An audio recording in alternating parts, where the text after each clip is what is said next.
In what ways did the federal government emerge from the Civil War with more powers than it possessed before?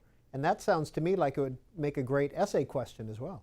Oh, absolutely. That's very much the kind of thing that College Board wants students to be able to know and demonstrate on the exam.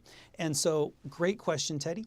And I think, so let's just contextualize this just a little bit. The Civil War, as we know, the bloodiest war in American history, hundreds of thousands of people killed. But at the time, neither side, North or South, believed that the war would last years. Both sides believed it would be a short, quick conflict.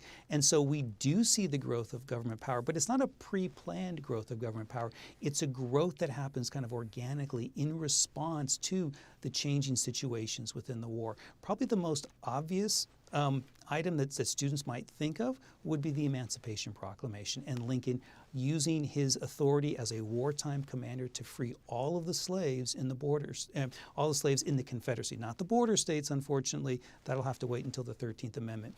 But that's so critical because it changes the purpose and the nature of the war from simply preserving the Union to now becoming a war that abolishes slavery. But there are many other ways in which federal government power grows.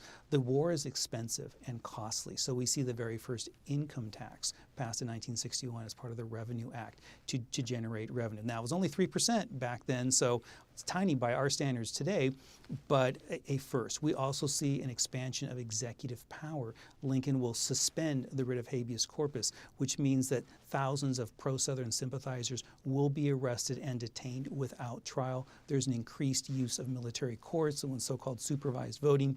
And so all of those get to the curtailment of civil liberties during wartime. And even though we've not seen those same civil liberties necessarily curtailed in the same way, we have seen in other wars, World War I with the Alien and Sedition Acts, World War II with the internment of Japanese, the War on Terror with the Patriot Act. There have regularly been curtailing of civil liberties during the wartime.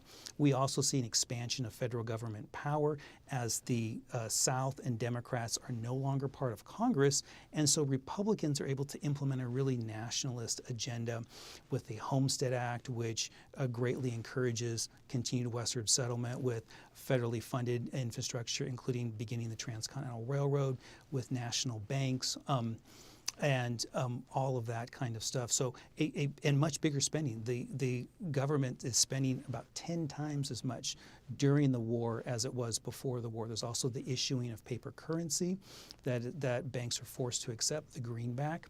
And both sides, the Union and the Confederacy, are also forced to implement the first drafts in American history. The South first, of course, because their manpower is even shorter, but even the North by 1863 is implementing a draft which had never been done before. So we see government expanding its power in several different ways.